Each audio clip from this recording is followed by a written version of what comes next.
Hey guys, welcome to Replay Analysis.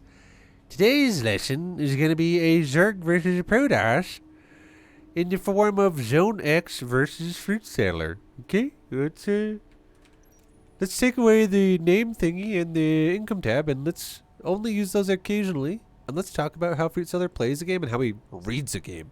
How you can read games, Fruit Settler. Again, this is Diamond League. Turn the music off. Because we have WoW music instead. That doesn't stop when I pause it. Okay, so we got drones mining minerals. Overlord being made. Drone stacking, non-existent. That drone automatically stacked to a close patch. You're lucky. Grab one of these drones in the middle, put it on the far right patch. That would be perfect. Lazy.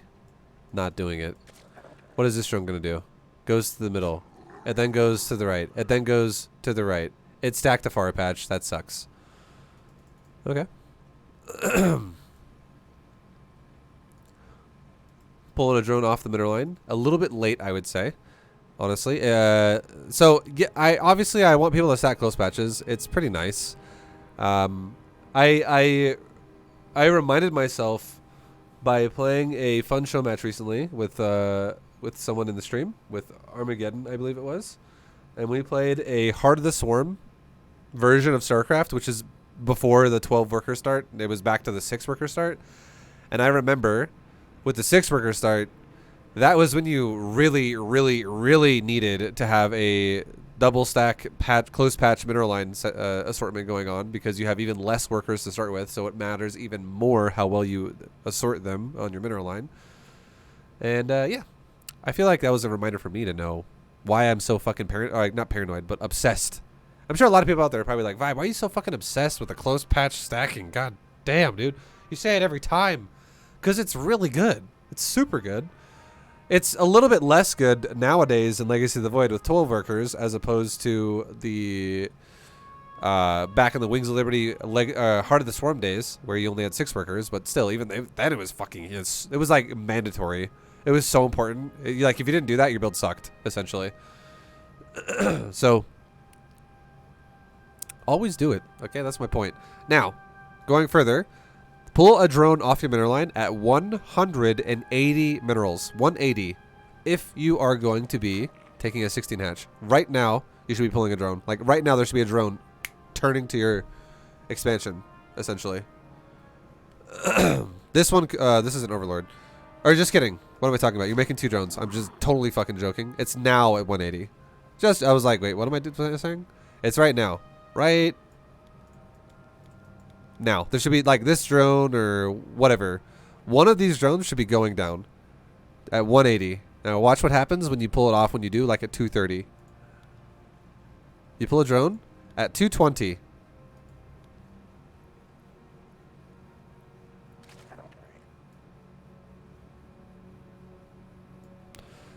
First things first, your drone can't even build the hatchery until it's right here, correct? Because the drone is not like it's not like an SCV and a probe where you can build the hatchery on the edge of it. You actually have to go to the center of it to build it for Zerg. So look what happens when your drone finally gets to the point to where it was going to build. You're so lucky, by the way. By the time the drone gets to the point to where it was going to build the hatchery, you have 30 minerals excess in the bank. 30 excess. And you built it. You sent your drone out at 220. Okay, 220. So 220 minus 30 is 190, and you never stacked your close patch ever.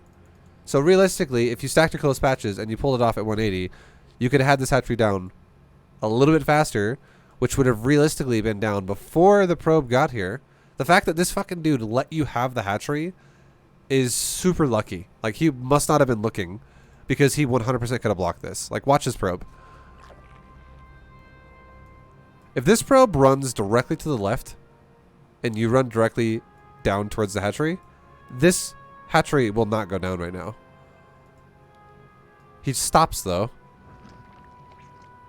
And then he realizes, oh, whoops. So he was probably, like, building a gateway or something. Or a gas. So lucky, lucky, lucky. Super lucky. Okay, be careful about doing what you just did. Again, this is another thing that's inefficient. I would say already, this probe is doing a, like, other than the fact that the probe missed the hatchery, him harassing your mineral line now, he's already doing a good job because he's fucked up 4 rounds of minerals now from your drones because you pulled 4 drones to hit it. Which means 4 of your drones now are messed up, essentially. Like, they stopped mining to go attack that probe and then go back to mining now. All you want to do in that situation when this is happening, all you want to do, if you can help it, is you go like this. This is perfect micro, okay? Perfect micro is what I'm going to explain right here. It's really simple as well. So his probe comes in your base. It's coming in about 2 seconds. 1 second. It's in the fog of war. It's here right now. So he flies through your mineral line. Don't be that guy as well. Like, gold players out there, like silver players out there, bronze players, don't fucking green box your mineral line and attack the probe. That's so bad. Because all this guy has to do to counter that is mineral walk the mineral line. And then he runs through whatever side of drones that are going to catch him, and all your drones chase him for a while. And he can literally mineral walk this mineral patch and then right click over here once he's close to the patch, and he won't die. Like, he'll just get out. And then he can also, he can mineral walk here till the point where he's like right there, for instance, and then mineral walk over here or something, or like a right patch or his main base, and the probe would mineral walk down and out of your base. So this is terrible to pull a lot of drones. Now, if a probe does this to you where he's like zap, zap, what you should do is you should attack him with the drone that just either collected minerals in his hand or just turned in minerals to the hatchery. So when the drone is done with the job it's doing, so there's 2 jobs for a drone. One is it's going to go collect minerals, and one is it's going to go turn in minerals. Once it does one of those jobs, you can grab that one drone and tell it to attack the probe. And once the other job is done with the other drone in this area, you could tell that also to attack the probe. You should never feel panicked and green box and just attack the probe with everything. Ever. Because you wasted their job then. So, for instance, if the drone is like mining, it's like 1 millisecond from collecting minerals in its hand, and you go, attack the probe, it goes, okay, cancel mining, go attack the probe. And then once you retell it to mine again, it'll start over. Mining, collect the minerals. So it's fucking terrible if you cancel the job. And it's the same thing as if the drone already has minerals in its hand and it's about to go turn into the hatchery, you green box it, and you say, go attack the probe, and it runs away from the hatchery. And it goes to attack the probe, and then eventually the probe runs away, and then you say, go return minerals again. Or maybe you only right-click the mineral patch with minerals in his hand, and he goes all the way back to the mineral patch, and then he goes all the way back to the hatchery, and then he goes back to the mineral patch, and he misses like fucking 5 seconds of mining. Of just like walking to the patch, walking back, walking back. Walking to the patch, walking back to the hatchery, walking back to the patch to mine it again. Like, it's a waste of time. So essentially, all you got to do, this is all you got to do, super easy. When the job, one of the 2 jobs is done, whether it turns in or it collects in its hands, you then tell that drone to attack the probe with the drone that is near the probe already. And if the probe runs away, you go right back to mining immediately right after, and you're fine. And if the probe comes back, all you got to do is shift out a probe that is currently taking damage, or a drone that's taking damage. So let's say this drone's at 25. When this drone either, when this drone collects minerals in his hand and goes back to the hatchery, you know the easiest thing you could do is tell this drone to mine minerals over here now. And tell one of these drones that just turned in minerals from this patch to mine minerals over here now. You just shift 2 drones over. You're like, the drone that's weak goes into the center of the mineral line, and the drone that has its job now being replaced goes to the side because he's a green drone that now goes to the side of the mineral patch. Easy peasy. And that way, if he does the same shit again where he's like, probe now goes to the middle of the mineral line, and he's like, zap, zap, well, you can fucking attack him with a lot more drones now because you can grab a lot more drones easy peasy once they either collect the minerals in their hand or turn in the minerals. This is just bad habit. Is like, it's the reason why I'm explaining this so much right now is because it's micro efficiency versus inefficiency bad micro. And what you're doing when you do this right here, where you just green box and say all 4 drones attack, that's bad. You just canceled 3 of these drones don't have minerals in their hands. 1 of them did just turn in. 2 of them were currently mining, and 1 of them just collected minerals in his hand. So 2 of these drones were okay because 1 just turned it in and 1 just collected minerals in their hand. Those were both okay. But the 2 in the back were both in the process of mining a patch. And then you told them to get off the patch and go attack it. So you've now wasted the mining time, the full round of mining time of these drones. And you're not even going to kill the probe. And you also just fucked up saturation because now you told all 4 drones to mine the same patch. And since one of them had minerals in his hand, he went back to the patch. And then he immediately went back to the hatchery because he has minerals in his hand already. So then it stacked up a second drone on it, which could mine it. A third drone goes to the far patch because it's open now. But then the 4th drone goes to the far patch as well and goes, oh, there's a drone who just started mining here. So now I'm going to go find an open patch. So now this drone is going to, we're going to watch this drone. Where he's going to aimlessly run around for a little while probably. Or he's going to triple stack a patch, which is fucking bad. So now he made this one aimlessly run around. Now this one is now going to aimlessly run around. Now this one's going to aimlessly run around. Now he's going to aimlessly run around. Now this one's going to get fucked up. Now this one's going to aimlessly run around. Now he's going to aimlessly run around again. Now this one's going to aimlessly run around. Now this one's going to... Oh, no, there you go. You actually got... So now you actually have a split of minerals now where it's like 2, 2, 2, 3, 2, 1, 2. So now you have 2. You can see down here, by the way, right here. 2, 2, 2, 2, 3, 2, 1, 2. That means that this patch is going to mine out super fast, and this patch is going to mine out super fucking slow. And also, the 3rd drone on this patch does not get 100% efficiency on its mining. It now only gets, on a far patch, about 50% efficiency on its mining, because the 3rd drone does not mine every second it's there. It literally gets there, and if it takes 2 seconds for it to like mineral mine the patch to then collect minerals in its hand, it waits for like a full second and then it fucking starts doing it. It gets bad efficiency. So yeah. And that all came from the fact that you literally just greenboxed 4 drones to attack a probe, and the probe is currently right there. Hasn't even taken full damage for real yet. So that probe just fucked you more than you realize. It's wasting so much of your mining. People don't realize how important mining is in the game. I swear to God, no one really understands that. Everyone always just like, they just discredit it. They're like, it says 16, so I'm fine. The very first base that you have, like let's look at the APM for a second here. 72 APM, right? You can fucking play 72 APM with the mouse only. Let's be real. Anyone out there who has 72 APM with the keyboard, I'm sorry. I just insulted you. I apologize. But it's true. So, but the point is you're not doing much right now. You're fucking kind of chilling, right? There's nothing going on right now. So if there's nothing going on right now, why not get 2, 2, 2, 2, 2, 2, 2, 2 per patch? It changes your income by a lot. Once you have a natural, once you have a 3rd, a 4th, a 5th, a 6th, you can do whatever the fuck you want with those bases. Just hit 16 and a 16 and then you're fine. Because the more workers you have, the less one little worker's inefficiency. So let's say your natural had 3 here on this patch and every other patch had 2 and then this one had 1. That's not, this 3 and 1 separation is not going to be the end of the world, because at that point, we're talking now, you have like 2,000 income. Your money is going a lot faster at that point. So the 1 drone that's messed up then is very insignificant. But when you have only 16, because then you'd have 32 drones mining minerals at that point. Or vice versa, you'd have 48 mining minerals with a 3rd base. Et cetera, et cetera, et cetera, et cetera, et cetera. You know what I mean? Like, it just, when the number gets higher with the amount of drones that are mining minerals, if one is messed up on like one of your other expansions, who gives a shit? It's not that big of a deal. You have way bigger things to worry about at that point in the game.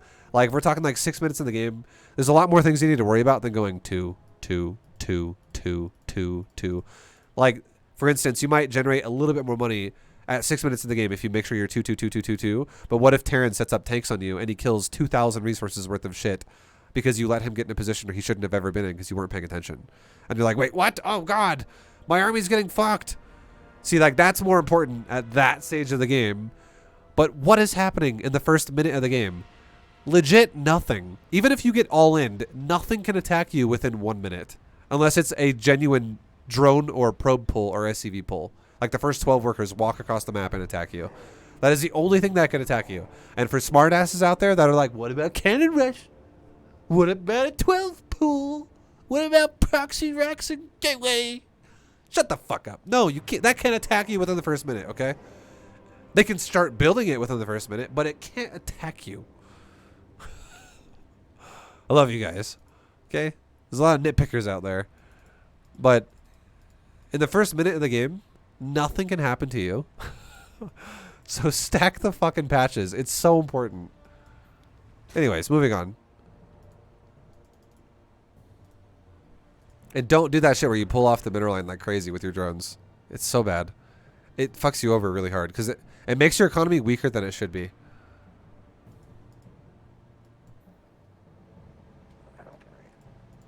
Okay, now let's talk about what is going on next here. We're going to talk about your gas in a second. We're going to talk about your scouting right now. And, yeah, we're going to see your investment. Okay, let's look at your gas. Your gas is good. Okay. Make sure whenever you do this as well. Simple fix. When you pull minerals off the gas, like you just did, that's totally fine. And I know you just right-click the mineral patch over here. That's totally fine. But if you ever... This is, again, lazy habits. If you ever pull off a resource and anything, if you tell drones to pull off, if you tell gas to pull off, like minerals or gas, whatever, make sure whatever new thing you tell them to do, just really quick, like especially if you're telling them to mine something new, legit what Vinci Live just said, just press C for return cargo. Because what happens is, this is how the AI works. If you take 2 drones like this, like right here, I'll show you, like right when you did it. If you take 2 drones like this right here, right now, the second you just grab these 2 drones, you just told them to go mine this patch. This is why this patch says it has 2 harvesters. Current harvesters are 2, because you just told these 2 to mine that patch. All you gotta do is if you have these selected and you don't even have to have them on the screen, by the way, but you have them selected right now. You right click this patch, you hit C on the keyboard for return cargo, C for cargo. You hit C right after you right click this patch. What will happen is this drone will turn the gas in his hands. It'll turn it into the hatchery because you're telling it to return cargo. And then as soon as it returns cargo, it will resume the last job it had, which you just gave it this job because you right click that patch first and then you hit C. So if you right click the patch, you hit C, the drone with gas would turn the gas in and then go back down here and mine the minerals. So you don't waste gas in your hand, because what's going to happen now is that's just a lazy habit. Now you just wasted gas early on in the game that you don't need to waste, because now it's going to literally mine the minerals, and it's going to delete the gas in your hand and turn it into minerals. And now it's minerals. And all it would have taken is 1 keystroke of C. And how long does that take? A fucking millisecond. Doesn't take any time at all. I even hit enter twice there as well. It's just 1 keystroke. Like I can snap my fingers, and the time it would take me to snap my fingers, I could do like 5 keystrokes. Like listen to this. Like you can hit the keys pretty fucking fast is my point. So there's no reason not to do that. And if you didn't know that, now you do. Return that cargo, boys. It's definitely worthwhile.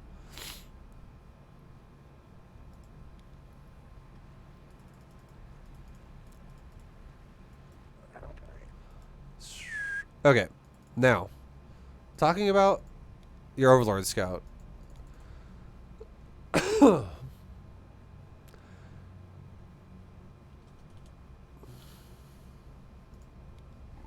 This is all you like. Okay, I'm gonna give some advanced Zerg information here. This is this information I'm gonna give you right now. This is above Diamond League. Okay, this is some GM level knowledge for Zerg, but it's very applicable to Diamond because it's not that complicated. If I explain, hopefully the way I explain it is gonna feel like it makes a lot of sense and it's super easy.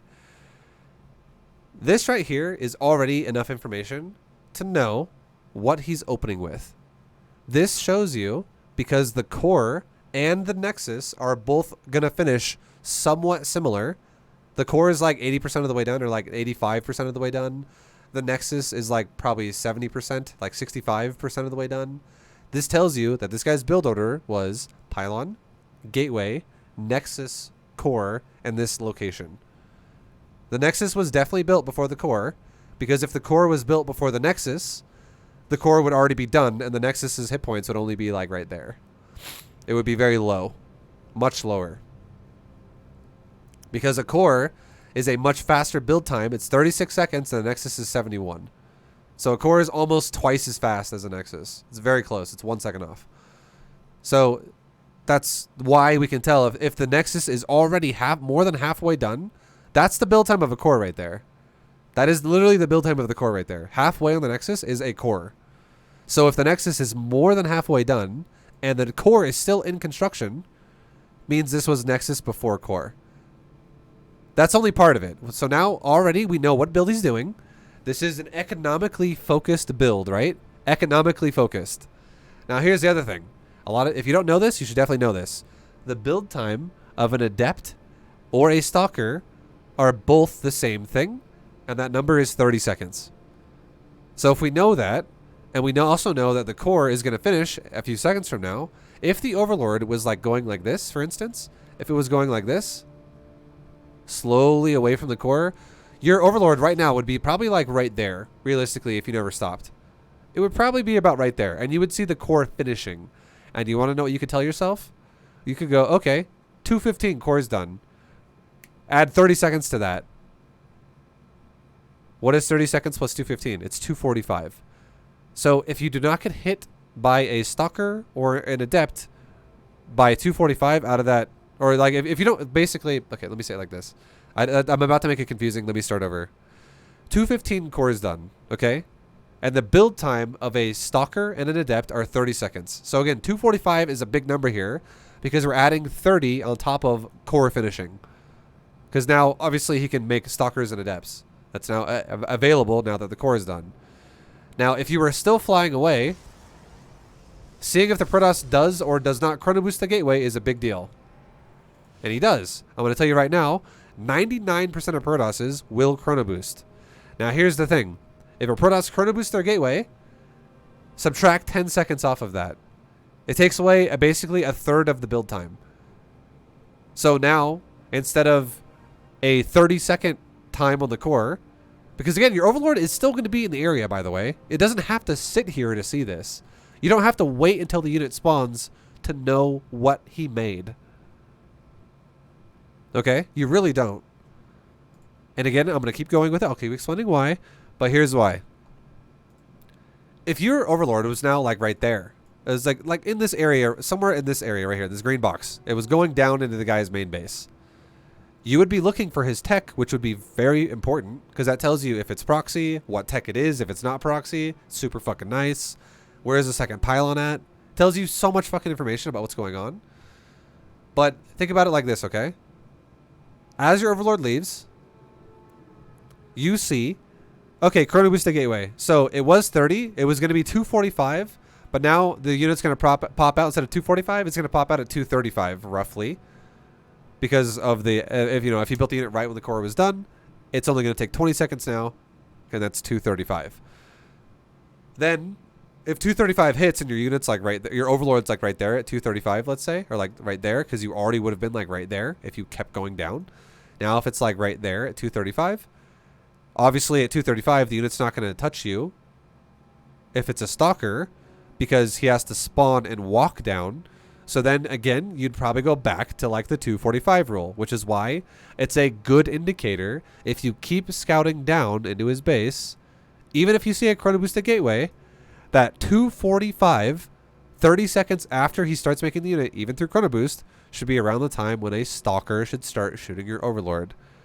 Because if it's a Stalker that builds in 20 seconds and then it spawns and then it has to walk down from there to start shooting you, it means that that's some travel time. So 2:45 is a good indicator to know if it was a Stalker. Now, if anyone ever makes a Stalker first, I just want to let you guys know like a secret here. Nobody will ever fucking make a Stalker first out of a gateway to then also let the Overlord fly over their entire base. If you're a fucking Protoss player and you make a Stalker, you are killing that fucking Overlord. You want to know why? Because there's only one of two ways you can do damage to Zerg in the early game, and everybody wants to do damage to Zerg in the early game. Number one, you make an Adept, and you walk across the map with it. and you try to kill drones. Because, again, this is Diamond Plus. We're not talking about fucking Platinum and below, guys. Anyone who's Platinum below, this is above your level here. People do different reasons for different units then. Like, people literally don't even understand what the fuck's going on in the game at that point, so it's fine. But Diamond Plus, if someone makes an Adept, they are generally going to make an Adept walk across the map to do two things. It's going to kill drones, and it's going to scout you with a shade and see what you're doing. If they go for a Stalker instead, they're not going to walk across the map and shoot a fucking drone with a Stalker. That's not going to happen. What they're going to do is they're going to walk in their base and they're going to try and kill your Overlord if it's still in an area where it can die. So, you know what that means? If you're making Lings right now, which you are, this is incorrect. You're playing this like you play against Terran. You don't want to play this like you play against Terran. This is inefficient. This could be 2 drones. And we'll come back to this and tell you why, but these Lings are spawning at 220. They're spawning right now. So remember that, 220. We'll come back to that and talk about that in a minute here. But look at the Adept. It just started. 220 not only represents when your Lings are spawning, it also represents when the Adept is starting. It started actually at 218, but yeah. Now, if we went into his base, right? If we went into his base, we'd see more tech, and we'd see a lot more stuff. But if the Overlord starts getting attacked by a Stalker, you can legit skip Lings the entire time. You can just fucking skip Lings. And also, you don't need to do this. This is, again, another... You're playing this like you play against Terran. You do not need to hide a drone against Protoss. You don't need to hide a drone at all.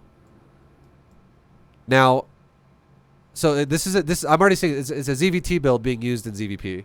And it's not necessary. This, again, is a drone that could be mining minerals, making you have more money faster. Because there's no Reaper in this matchup. And I see what you said, where you said, but the probe vibe, the probe. I fucking love you, Fruit Seller. But you know what you have to do if there's a probe here, which there isn't even a probe here? You just go to the other base. Just go to literally go, like, if you're like, oh, the probe is fucking patrolling in a circle right here. Just fucking go take this as your third. Who gives a shit? If the probe is patrolling in a circle here, go take this as your third. Who gives a shit? He's not going to send 2 probes. And also, if he builds 2 pylons... If you actually don't make Lings and he makes 2 pylons, you are more than welcome to then make 4 Lings and kill a pylon and then kill the other pylon and take your base. That's totally fine. Like, that would be great for you if you're like, wow, this fucking dude literally legit builds pylons. That's such a waste for Protoss. So, again, no reason for the drone to be hiding right now and no reason for these Lings. You only want to make Lings if the Protoss does not give a shit that you're scouting his base and the Overlord is like right here at like 245, and he doesn't give a fuck that you're in his base, which tells you he must not have made a Stalker. Because who the fuck is going to make a Stalker and then let my Overlord fly freely around his tech? Like, nobody, literally. Nobody's going to be like, you know what, I'm going Stalker first. And you can go ahead and scout everything, I don't care. Fly around my base, that's fine. I'm just going to sit in the doorway with a Stalker. The only kind of player that would do that is somebody that is lower league that does not understand how fast Lings spawn. Like somebody that would be like this, for instance. I scouted that you're going hatchery first, and I made a Stalker, and I'm afraid that 30 Lings could run in my base with speed right now. It's like, dude, speed Lings can't even exist until 3:30. A full minute after this. You know what I mean? Like, people who have a misunderstanding of how the game fucking actually works would do things like that. So that's, again, lower league, which is fine. This is Diamond Plus, so we're not really going super low league here. But yeah, he's going to kill your fucking Overlord if he makes a Stalker. So you scouting into his base would show you his tech, and that'd be great. Because when he throws it down, you would see it. And we'll see what, he, you know, what does he actually build? And when does he build it? It's probably going to be, I mean, he's building units still. Okay, he makes a Stargate. And he actually decides to make a Stargate up here with an Overlord. Or in your Overlord's face. And that's totally fine. You know what I would say? If this happened to me, what I would do as a response to this is I would go, okay, my Overlord is in his main base. I saw no Stalker. That's a super late Stargate. It is a super late Stargate. Like, this is, again, this is, people make weird choices all the time. But if you're going to go, just really quickly for Protosses out there, if you guys want to open up Stargate first, highly recommend you go Stargate. If this guy's going to make Void Rays behind this, you should literally make the Stargate right off the bat. You can make an Adept as well, but you actually get a Stargate before you go Warp Gate. And he actually made a Stargate after Warp Gate and after 2 Adepts. So that's not the greatest for Protoss. That's a super... like, the Stargate should already be almost halfway done. Not fucking 4 seconds of the way in. Because this guy would... like, this guy is totally... his build order would 100% die to all-ins from Zerg. With the way he plays like this. If you go Stargate first with a delayed Stargate. Now, if you scout into his base and you were to be like, oh, your pylon in here has nothing at it. It's just a pylon. You are mining double gas. Like, obviously, double gas is going to be standard. Who gives a fuck about double gas? But if you're like, you got nothing at the pylon. And now, let's talk at, like, let's say Overlord is now here at, like, 255 right now. And you're like, dude, nothing's here at the pylon. What I would tell you to do, 100%, would be go back to the first pylon. Because this tech is fucking late otherwise. So that's how you could scout his tech, and you would still see it guaranteed before it's a problem. Secondly, if your Overlord, if like let's say he made Adept first and he made Stalker second, and he killed your Overlord at like 305 in his base before you got back to the doorway. You know what you could do then?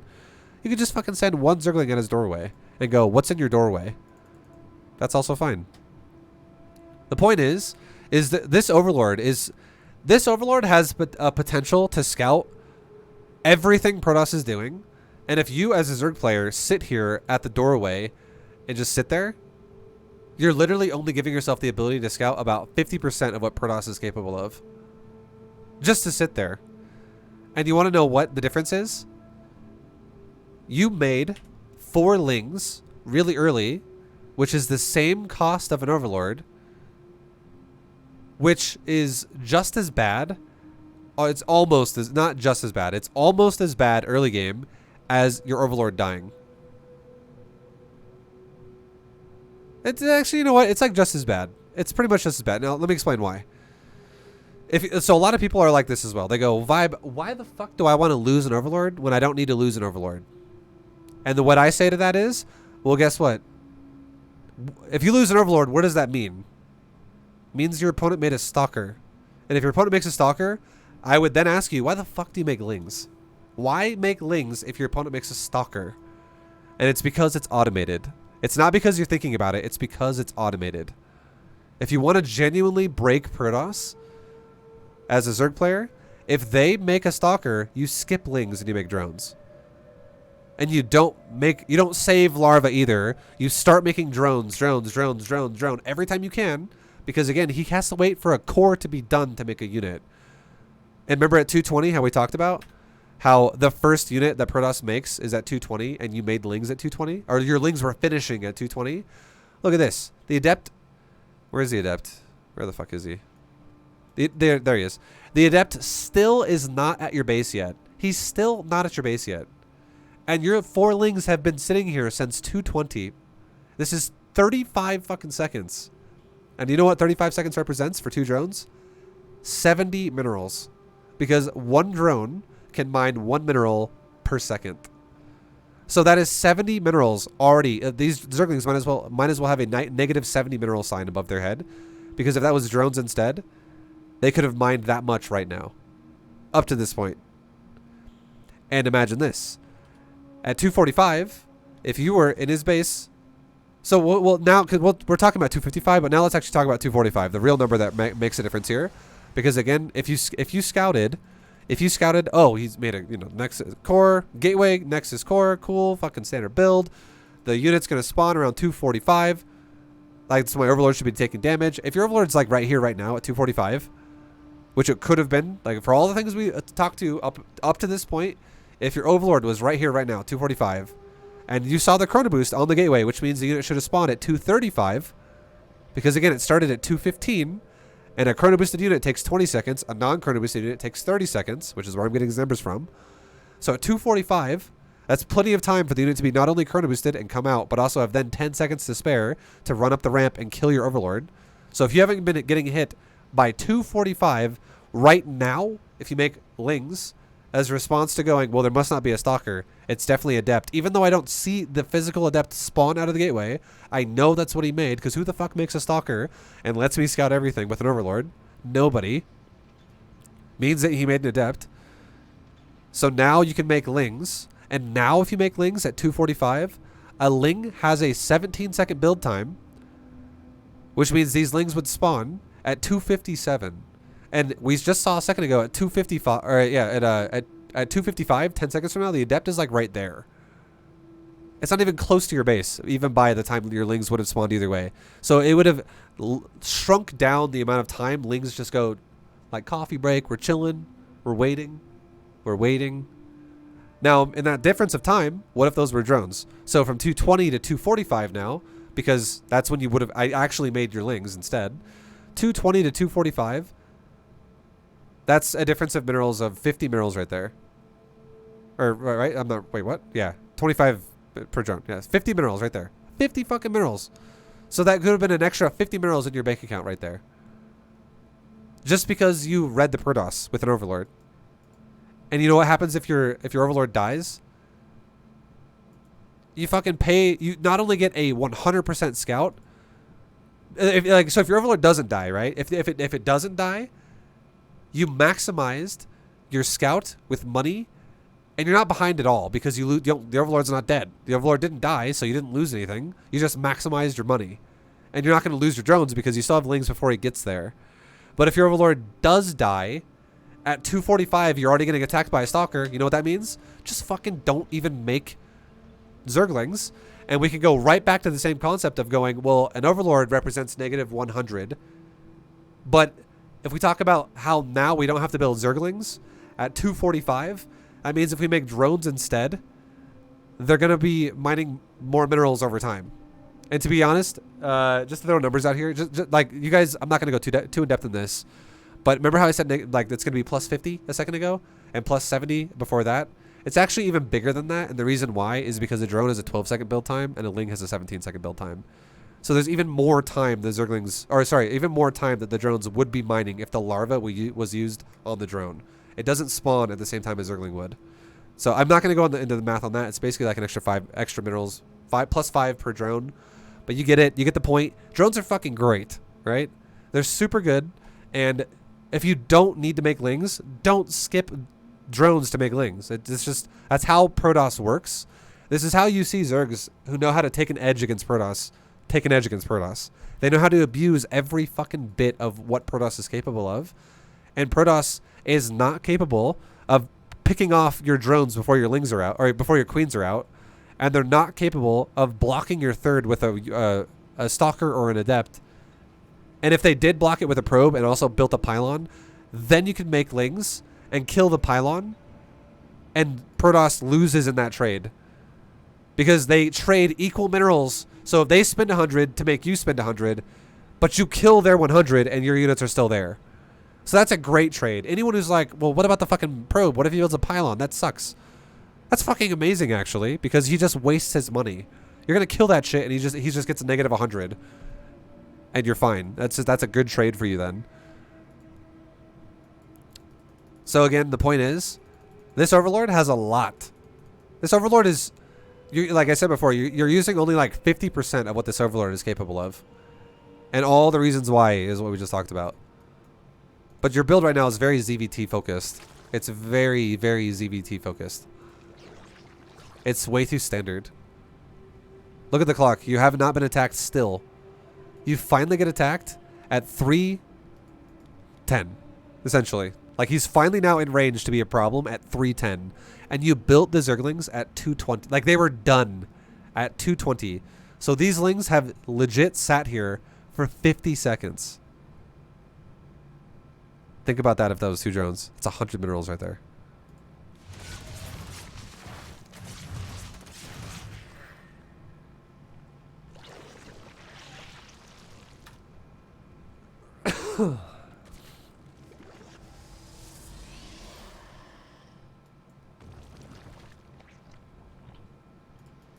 Okay, talking about your build now.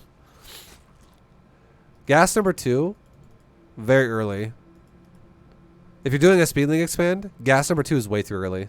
I don't know if you're going for an all-in now. If you are, it's okay. But if here's the thing. If you're going for an all-in, I would ask you, why the fuck did you stop mining gas on your main? We'll see what you do. But this gas is very weird.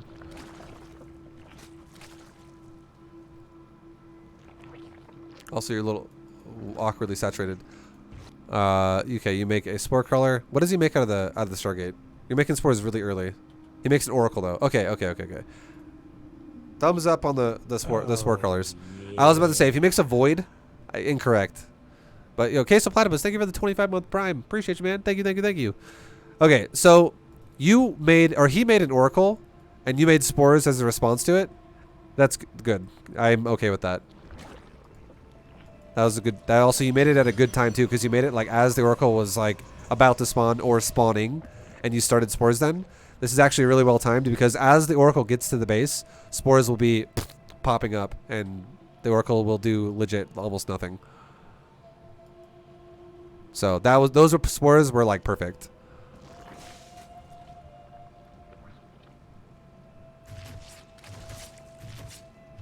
Your drones are rallying into it, which is scary though.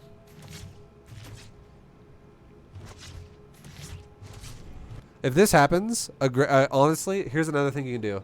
This is, again, a little bit of micro, but this is something you can do. If you ever see a Protoss player chasing drones that have nowhere to go, and these drones are going to die, if you have any money in the bank, you could actually make spore gas, or spore. You could literally make all spore crawlers. And make him turn on the beam. And then your queens would be able to push him off the spore before he was able to kill a spore. And then, or he loses the oracle.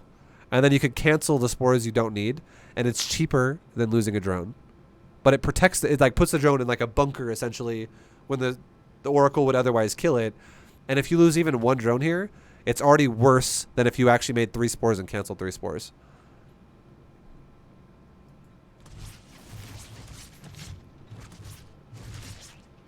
Okay, so you got lucky. He panicked. He didn't have the best focus fire there.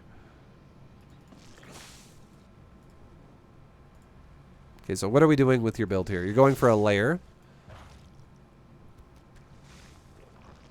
You have a lot of larvae, dude. It's not good. I know your supply block, but you had a lot of larvae before this as well. Like, watch your larva. Look at your larva. This larva should legit disappear. Like, every time it's on the screen, it should be gone. Like, this larva icon here should legit just be gone all the time. But watch how often your larva sits there. We'll put it on ×4, so it's going to be really fast. Larva sitting there. Okay, it's gone. It's okay, larva sitting there. It's gone. Larva's back. Sitting there.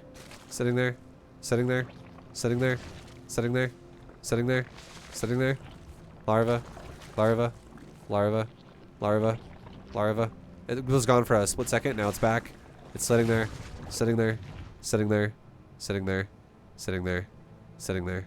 Larva. Blah, blah, blah, blah, blah, blah, blah. It never goes away. There you go. It finally went away. That was like 3 fucking minutes of larva sitting there. And then it finally disappeared. And what happens the second it disappears? It's back again. And how long does it sit there this time? Sitting there.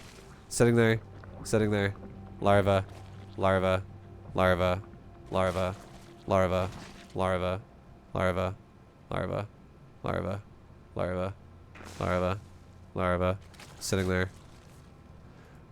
That's a problem. Because what that shows me is what it shows me. It shows me that you don't make units fast enough. It shows me that you probably make units like this. Like if I was to represent what I think you're doing, it would be like this. For the next 10 seconds, this is what it would be like.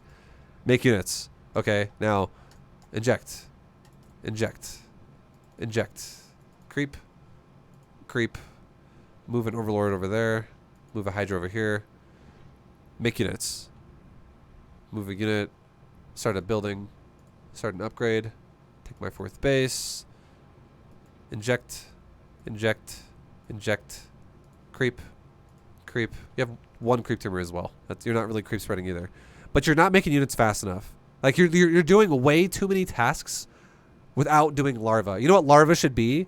You alternate everything you do. Larva, something, larva, something, larva, something, larva, something. So this is what it should be. Make units. Inject. Make units. Inject. Make units. Inject. Or if you're fast, I don't know how long it takes you to inject, but if you're slow, alternate it. If you're fast, if you can be like, if you can literally go like inject, inject, inject, then that's fine. But okay, so we'll just say this. Let's just assume you're faster at injects. Inject all hatcheries. Make larva, or like spin your larva. Make a baneling nest. Spin your larva. Spread your creep tumor. Spin your larva. Make an overlord. Spin your larva. Fucking move an overlord over here to scout something. Spin your larva. Make a fucking gas. Spin your larva. Saturate drones properly. Spin your larva. Take a fourth base. Spin your larva. Fucking spin your larva a lot more. Because the fact that your larva legit never leaves the units tab because you always have some of it. Sometimes it's 3. Sometimes it's 1. 1 is decent, by the way. 1 means you're doing if you can keep it down to 1 or 0, that's great. But it does not sit at 1 the whole time. It goes 1, 4, 7, 12, 7, 5, 3, 5, 8, 9, 6, 4, 2, 1, 4, 6, 9, 12, 13, 9, 4, 2, 4, 8. Like, it never goes away. It's always, like, there.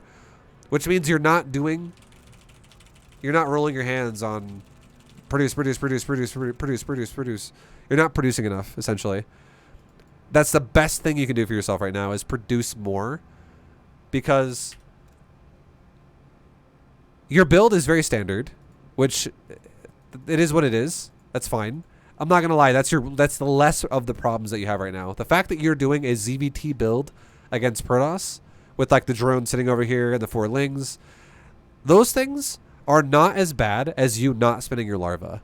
You not spinning your larva fast at all the whole game is definitely the worst thing, for sure, by far. Because if you guys have ever heard me say this, a soft cap for like 66 drones. So you've made, keep this in mind too, right? You made literally 4 lings until you had 65 drones. 4 lings until you had 65 drones. That's it. If you did that and you spent your larva properly, you could genuinely hit 65 drones off of 4 lings by 5 fucking minutes. Like 5 minutes and 10 seconds. That's a very serious number. That's not like an exaggeration. 5 minutes and 10 seconds, you could be at 65 drones off of 4 lings. And you hit 65 drones at 6:30. Like obviously you didn't just make it just now, but you are still on it by 6:30. So it's just, the point is, and the reason why it's happening is because you just have fucking larvae sitting there all the time. Like a lot. It's too much larvae just chilling all the time. And like, let's just watch this last inject, okay? We'll just do one. We're not going to do all of them. We'll just do this last version right here.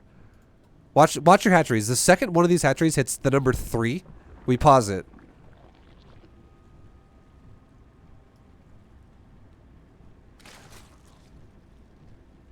Okay, this hatchery right here. Your third base is no longer generating larvae. Every second that goes by now, every 10 seconds that goes by, you've missed a larva. And every 1 second that goes by, you've missed 10% of what a larva time would take. Like 10% of the time it would take to make a larva. Because again, it takes 10 seconds and every second represents 10% of that. I hope that makes sense for everyone listening. But that's fucking huge. Like that, and we'll see now how long it takes. So 5:52, we're just going to watch until you spin your larva. 5:52 is now your third base. Okay, now your main base, and like it was like 5:53 because it just happened. So 5:53 is your main base. Or that's actually your natural. Now your main base is at 5:55 because that's actually the layer right there. Okay, so now 5:55 is your main base. So all 3 of your hatcheries are capped. One happened at 5:52, one happened at 5:53, the other one happened at 5:55. How long does it take you to spin this larva?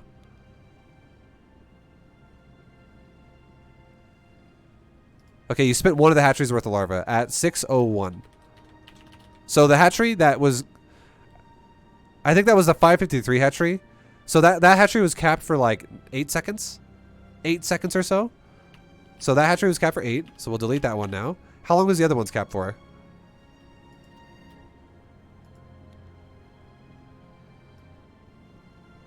Okay, you just hit under cap on this other hatchery from 552 to 604.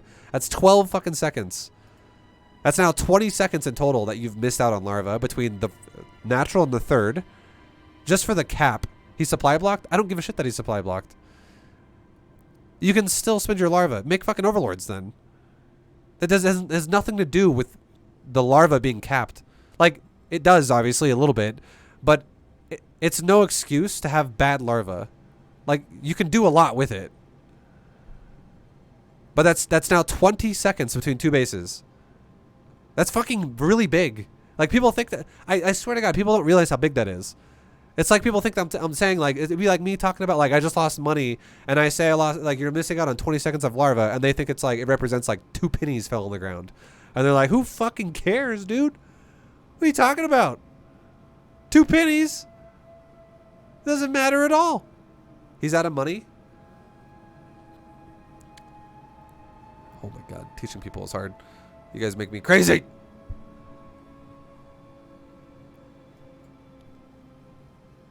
Let's watch your main base. Now you're capped again, right? You're capped again on this base. You're capped again on this base. You've been capped for a while. You're capped again on all 3 bases. You still haven't spent any money or any larva on your main.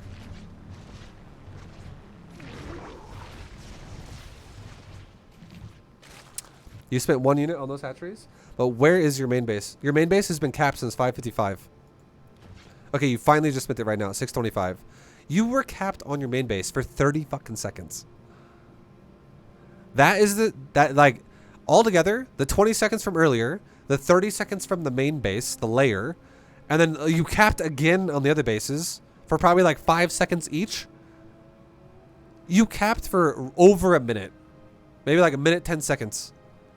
You know how much fucking larva a minute and 10 seconds is worth? That's 7 larva.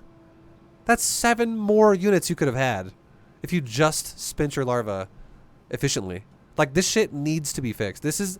Anyone out there that does not respect what I'm saying right now, you will never be a good Zerg player. There's some people out there like, but ViBE, you can't spend your larva. Yes, you fucking can.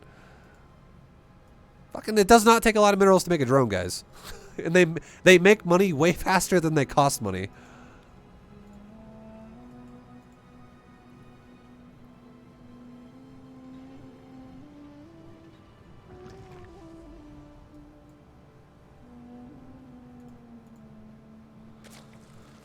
But anyways, that right there is the biggest problem I can help you with. I'm trying to just make that like very... I know I'm really focusing hard on that. But I want you to know the reason why I'm doing that is because if you have however many problems you have in this game that we'll talk about, that by far is the most important one. That one is like if we were to have like a percentage of like what's important, your larva being spent properly is like 90% of everything we're going to talk about right now. It's legit the majority of everything, by far.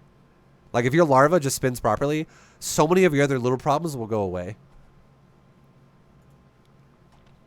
Another problem you have is you just don't creep spread. You're at 7 minutes in this game, and you have literally made 2 tumors. That is not good.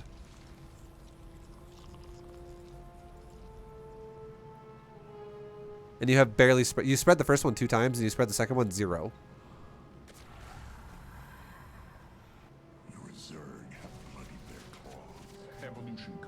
I like your announcer.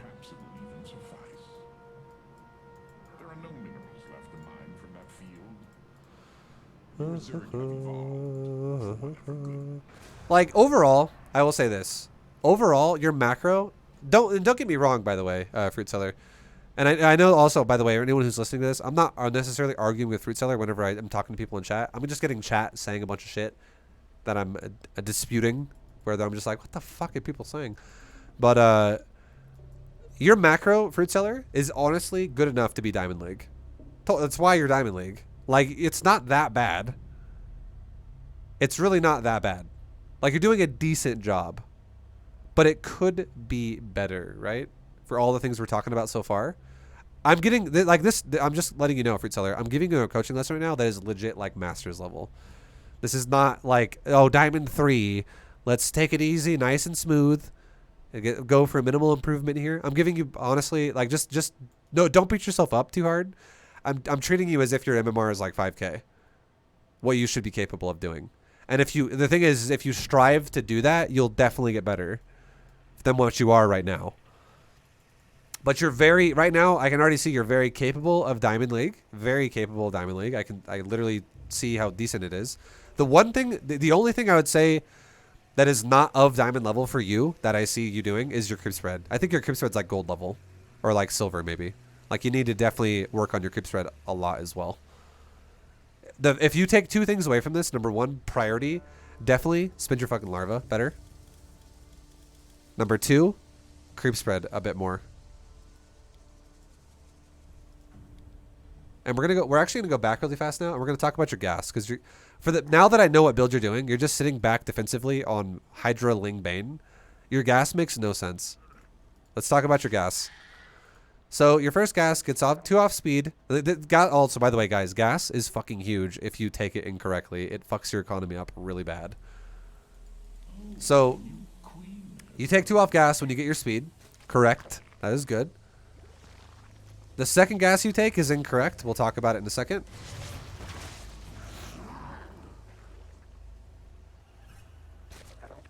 So this gas, way too early. You're taking your second gas when your third base has no saturation yet, and your second base isn't even fully saturated yet. And you haven't even saturated your gas in your main yet either. Back to 3 out of 3. Way too fucking early on this gas.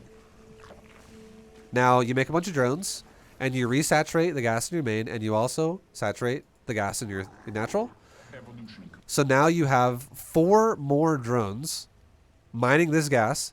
So, like, again, gas isn't free, guys. Gas is not free. If you mine gas, you're sacrificing minerals to do this. So let's watch your income right here, and let's look at your gas and your minerals. What are you doing with your gas? You just started mining it, so this has not attributed at all to your layer or to your zergling speed. That has all come from this gas, because up to this point, you've invested 4 drones to mine 4 gas. And yes, it's going to keep going up because you're going to keep mining it from here, but you've acquired 4 gas off of 4 drones at this point in the game right now. So this gas has done legit nothing for you so far. But what is it going to do for you, and can we justify it? And I'm going to try to explain why you can't. When you should be taking, so now I'll explain when you should be taking your gases. This gas was resaturated properly. That was good. Your main, like, other than the fact that you have 4 on it, this gas was done properly. It was done properly. This gas was not, even for an all-in question mark. Okay, I have another question for you. What about this build is all in? To me, this does not look like an all in.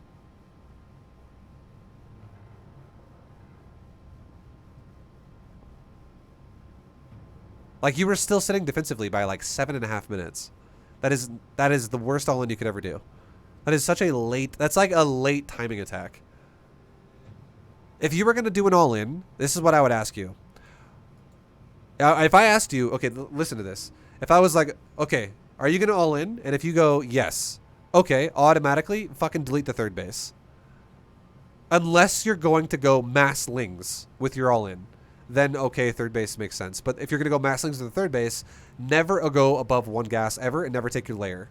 And you might be able to add in some roaches or some banes or something.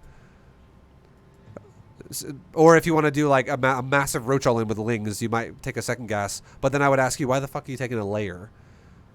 So a third base makes sense for all ins that don't take a layer, essentially. And 1 or 2 gas can support banes or roaches or ravagers. So if you were to say, like, we'll talk about what units you made, okay? If you were to go, okay, I'm going to all in my opponent, and I go, okay, what are you going to make for units? And you say, I'm going to make Hydralisks, supported by Lings and Banes. I would say you're going to go Hydra Ling Bane. Okay. So is this going, like, automatically, I'm just going to throw it out there and say Hydra Ling Bane does not really fit into the all-in category of composition. Like, you might become an all-in eventually, but it should never start out as one.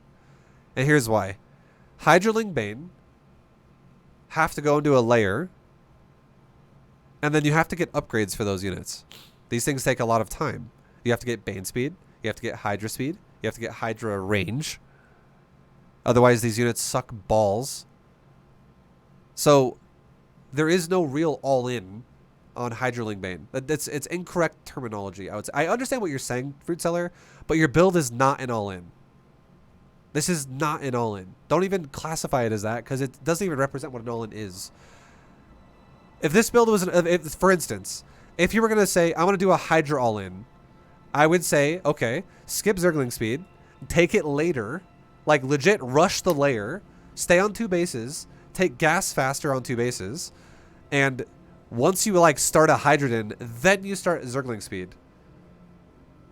Then your Hydrogen's done, then you start Hydra speed.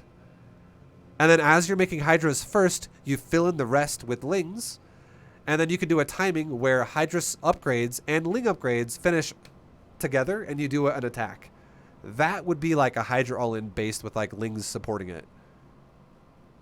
Does that make sense? Like, because an all-in is something that is like, it needs to happen fast. If you go, oh, you know what, I'm going to all-in someone, but my timing has no urgency at all. That's not an all-in. If you make 65 drones before you attack someone, that is not an all-in. The only thing that would make Ling Bane Hydra an all-in off of 3, you had a 4th base as well before you even attacked.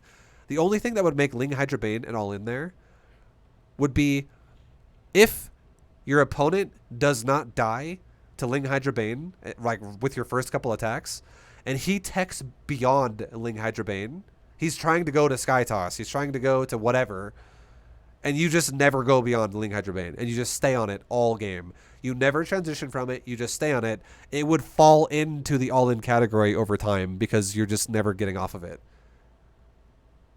Your build is definitely not an all-in the way you're playing it. So like the gas priority, this is the whole concept, right? This is the reason why we're having this conversation, is gas priority. If you're going to take a fucking 4th base, and you're going to wait to attack your opponent until like 8 minutes, this second gas going down before you even have a fully saturated natural mineral line is a waste of your money. Because you're not even utilizing the gas, like to attack early, which is the only reason why you ever want to have a gas emphasis early. So, correct gas should be like, I'll just say this. I'll just tell you what correct gas is. Okay, listen to this. Is super important. Listen to this. Correct gas. Write this down if you have to, or go back and listen to this part at some point. Correct gas for a standard macro build does not matter what your composition is going to be. It's because you speedling expanded to a 3rd base. That's the only thing that matters. And you're macroing. What your build should be is get like 16 hatch, 18 pool, or sorry, 18 gas, 17 pool.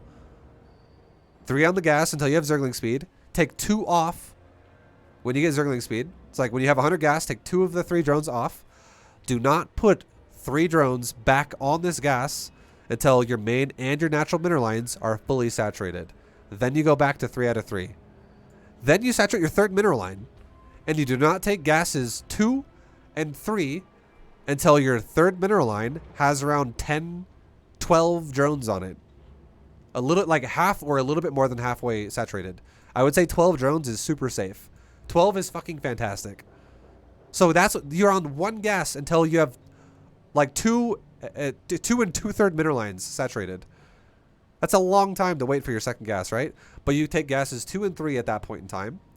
And then you take gases 4, 5, and 6 when you have all 3 mineral lines at 16 plus. So you're above 60 drones essentially. And you're still making drones. That's when you take your last 3 gases. So gas 1 is legit the only gas you have until around like 4 minutes and 40 seconds. And then you take gases 2, 3, 4, 5, 6, all within like a 30-second window of each other. And you want to know why this makes sense? Players don't understand the logic like this, but again, I'll try to explain it and make sense of it and let you guys understand what this means. You can generate money faster on a fully saturated base than you can spend it making Hydralisks. Did you know that? So if that's a fact, that means if we have 3 fully saturated bases mining everything, we can make money faster out of those 3 bases. This is including gas. Then we can spend it. So if you start making hydras and you just started mining all your gas, you will generate gas faster than you can spend it, and it will keep going up. And you know what the excess is spent on? Upgrade, upgrade, upgrade, upgrade, upgrade. 1-1, speed, speed, speed, range.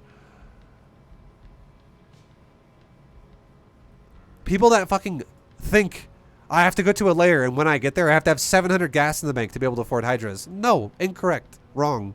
You can fucking generate money faster than you can spend it. So like I just said before, upgrade, upgrade, upgrade. Banelings. You make banelings with it as well. ViBE, that 6 gas question mark? Yes. Okay, let me say it one more time.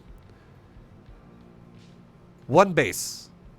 22 workers. 16 on the mineral line. 3 on one of the gases. 3 on the other gas. Represents 22 workers. Those 22 workers can mine gas and minerals faster than 1 queen can shit larvae onto the hatchery and spend it in hydras. If you are making pure hydras on this hatchery, is non-stop hydra, hydra, hydra, hydra, hydra, hydra, hydra, hydra, your money will go up, not go down. You will spend money slower than you generate it. And that rule applies to more than 1 hatchery. So if you have 3 hatcheries making 3 rounds of hydras, you'll generate money faster than you can spend it. This is why macro hatches exist. This is why expansions, taking expansions exist. You can take more hatcheries, more larvae, whatever. But don't fucking prioritize your gas. This is way too early. Because again, now let's watch it. So I just told you what is correct. Now let's watch what this second gas does for you. What does the second gas do for you? Perhaps it will even survive. The enemy is crushing your drones. Watch your minerals as well. Oh, a new queen. And you're also taking gases 3 and 4 when you're barely saturated on your 3rd base. Let's really watch your gas. Like, you're already above. You are above your gas. Like, your gas is above your minerals. Yeah. And again, just so you guys know, a mineral investment here is more expensive than a gas investment. Even if you're going Ling Hydra Bane, it does not cost more gas than minerals to go Ling Hydra Bane. A Hydra is 100 minerals, 50 gas. A Zergling, 50 minerals, 0 gas. A Baneling, equal 25-25. An Overlord to supply all of this, 100 minerals, 0 gas. A hatchery to supply larvae for this, 300 minerals, 0 gas. Do you know what all these add up to? A lot more fucking minerals than gas. So if you do a gas priority build, your minerals are going to be so fucking stretched super thin that your gas is going to bank up faster than you can spend it. And you're going to be like, well, I need it though because these things cost gas. And it doesn't make any sense because you fucking generate it faster than you can spend it with a base itself as it is anyways. So you're just going to have a super big gas bank for no reason. Your Zerg have bloodied their claws. See what I mean? You have 500 fucking gas now and 200 minerals.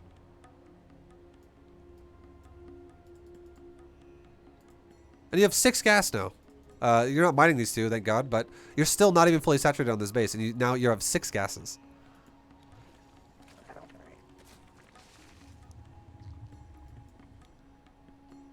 Look, this makes you generate supply very slowly. This is also contributing as to why you can't spend your larvae properly, because you don't give yourself enough resources to do it. And this is also why, like I said before, you're at 65 drones beyond 6 minutes when you could have been there off of 4 Ling. That was so fucking greedy. You made like no safety units. You could have been at 65 drones playing that greedy with Lings at like 510. And you would still have all the gas income like you do right now. And guess what's happening? You're starting to build hydras, and you'll still generate gas faster than you can spend it. So again, what does it do? It allows you to add in Banes. It allows you to add in upgrades, and you still go up. Your Zerg have blood. Your hive cluster is besieged.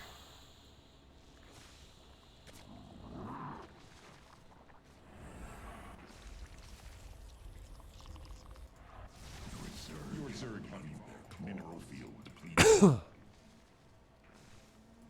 Your hive cluster is besieged.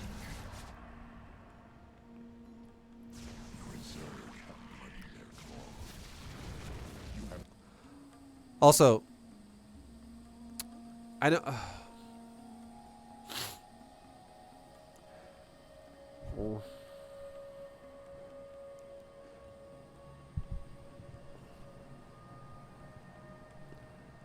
Keep in mind, really fast, in a perfect world, when you're going Ling Hydra Bane, you're making 100% Hydras. You're not making any Overlords. Yeah. You're not making any Zerglings. What up, ViBE? What up, 2 megabytes? Thank you very much for the 10-month resub. Thank you, dude. In a perfect world, yeah, you can spend 100% of your larva on Hydra and never have to make anything else. But if you guys remember what I just said about 2 minutes ago, drones, queens, hatcheries, overlords, zerglings, they're being all mixed into all of this. And none of them cost gas. So that does exist as well, right? That does exist as well. So the only way you will ever get to a point where you can genuinely spend only larva on Hydra is when you're done making drones, when you're done making overlords, when you're done making hatcheries. You've already taken all your bases, and you're just going for this like remax on Hydra army. And at that point, that is after you've already maxed like before, and you're much deeper into the game. There's gonna be a lot more shit going on around then.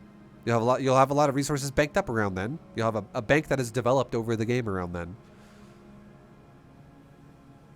But when you put everything, the context of everything that is actually normal and appropriate in a game of StarCraft 2, you generate faster than you spend, which is why you expand. Because what are you going to fucking do with excess? You're just going to fucking sit on it all day and slowly generate more? Like your army and shit? No, you're going to fucking expand so you can generate quicker. Already gathered all. People get so technical and so caught up in the fucking specifics. Drives me crazy.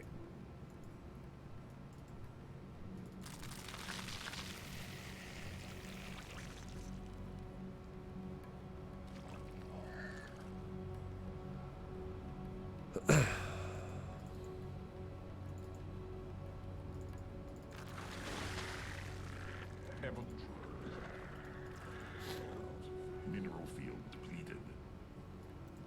And just throw it out there too. Just again, this is another number. If your gas was more appropriate, if like your larva is more appropriate, your gas is more appropriate, if all the things were just lined up better for your, you know, your build, you could be maxed easily by now. Right around 9 minutes, you could totally be maxed right now. So this is that, again, that moment where if someone's not paying attention to the clock and to time, you might think, I just fucking squeezed out as much Roachling or Ling Bane Hydra as I could right now, and this is a big attack. This is probably one of the biggest attacks that's possible right now. Dude, you could be fucking maxed with this army if your economy was more appropriate. You could be maxed by like probably 830 with Ling Bane Hydra with all upgrades of like speed and range and stuff.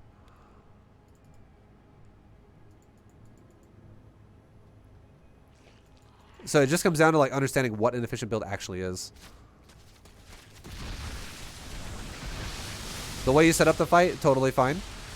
You're flanking. You're giving yourself a concave. That was nice.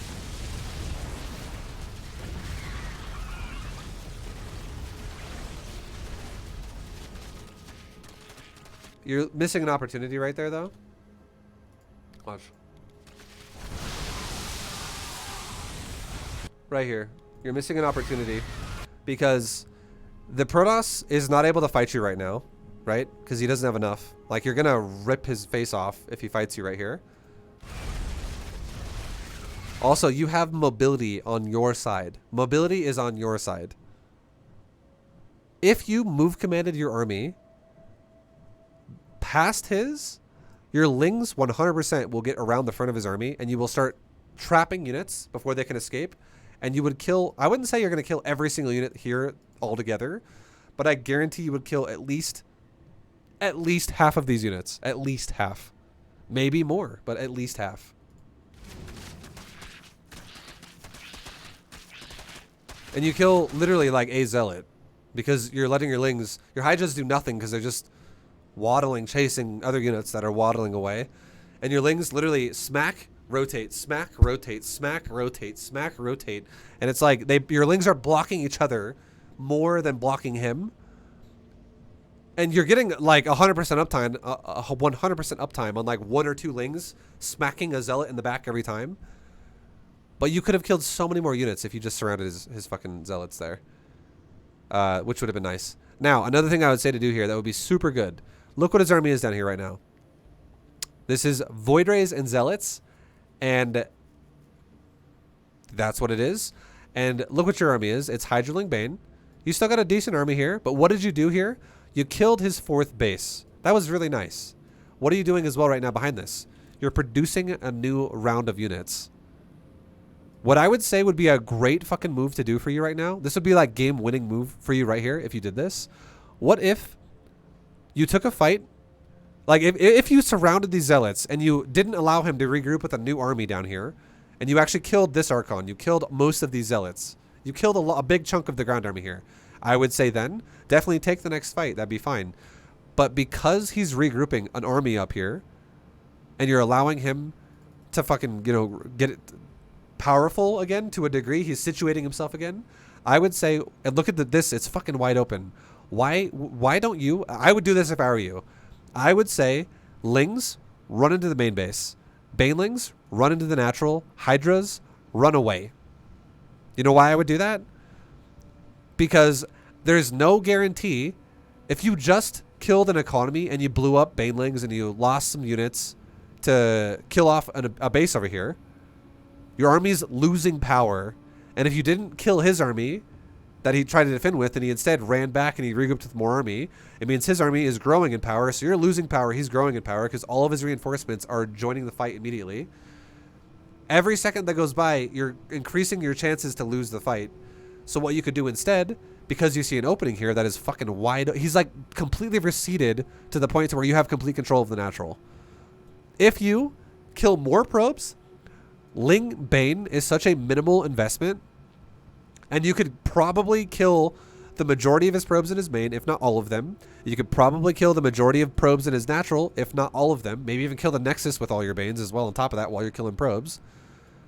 And if you do that, you put the Protoss in a situation where his probe count was maybe like around 80, and you just killed 3 bases out of 4 worth of economy, and now he goes down to maybe like 20. Which is, it means he's never going to recover. And on top of that, if your Lings are in his main base, they're not Banes, they don't just blow up and die. If he doesn't kill the Lings in his main base, he's getting base traded as well. These Lings, you have a lot of them. These Lings will kill a fucking base pretty relatively fast. Like, they will do some damage. They'll start breaking the base apart from inside out pretty quickly. So then he would be all in. If he goes back and defends the Lings, that also buys you time to regroup another cheap round of units of more Ling Bane to support your Hydras again for the next fight, which could potentially be on your creep. And if he never pushes you, you could just max out and push him again. And he'll never be able to keep up in supply with you because he just lost all of his probes. That's what you should do here right now. Because there's no reason to take the fight with his army, especially if you fight into a choke point. Like if you think about it logically, what reason is there to fight him? There is no reason. It makes no sense to fight him. It's just lazy thought process if you do. Because your army was at full power before you took this fight. Not after you wasted a bunch of units killing this base, and now you're going to take the next fight. You're not full power anymore. And every second that's been going by, like if you also think about this, when did you actually start the fight? You started it at 8 minutes, or basically 9 minutes. We'll say 9 minutes. You started it at 9 minutes. So now, look at when you come down here. We're now talking at like 9:20. That's 20 seconds of time that the Protoss has had to make more shit against you, which means that's more time that big units can pop out, like Stargate units or Robo units or whatever. And that's another round of Gateway units. Just like how Zerg has a round of units with injects, Protoss is like the same thing when you look at gateways. They they're fucking the same shit. Like 30 seconds, 20, 30 seconds with Chrono Boost 20, without Chrono Boost 30. That's like another cycle of units has come out here. So you like the Protoss is basically getting another cycle of units, and we'll see what your units do here. But killing the probes is 100% the priority. Like, what do your Lings do when they go down here? They run down here.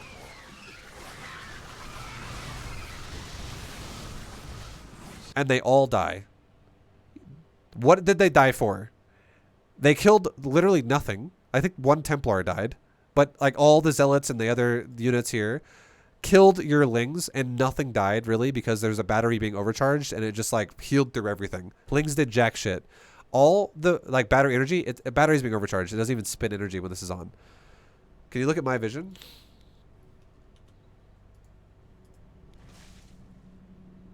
Your Zerg have bloodied their claws.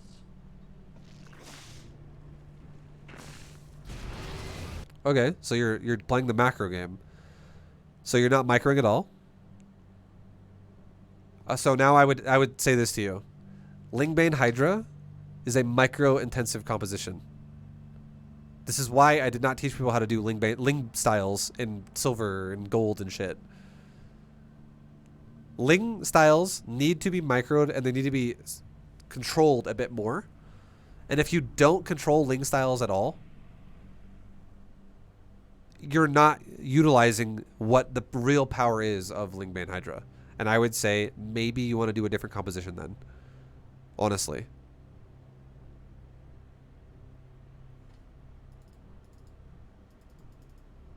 Like, but the other thing is too is, again, we're talking Diamond Plus, right? Diamond Plus, it doesn't matter what you do.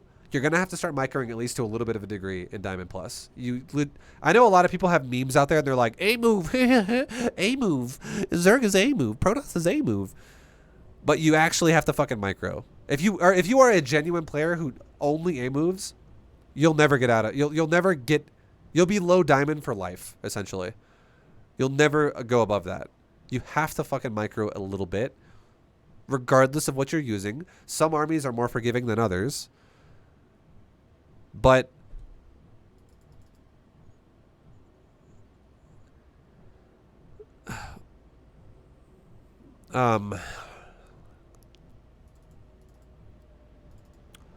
we'll see what happens here.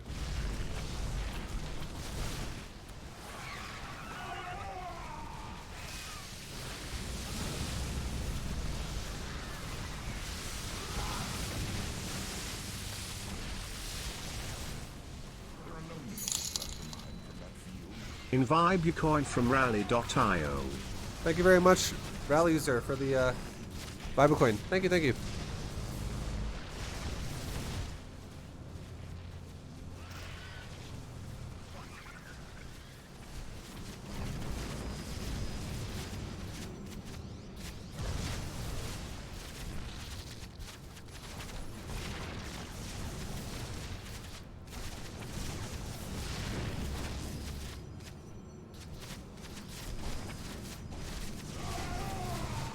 Okay, so you slowly bleed out your army.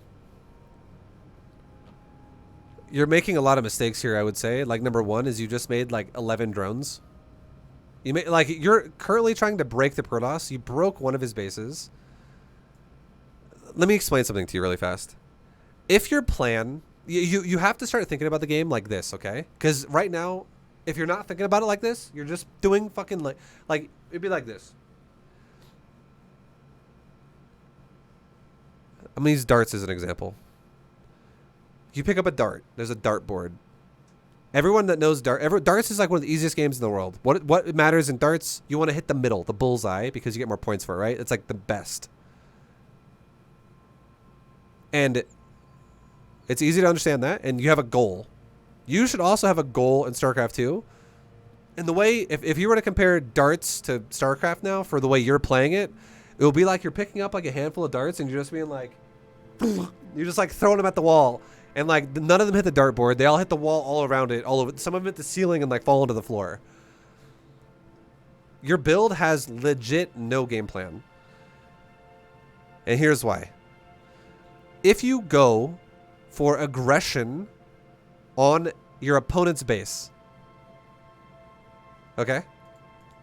I'm gonna explain this, and I'm probably gonna wrap it up, guys, because it's just gonna be repeating what I'm about to say repeatedly until this is over.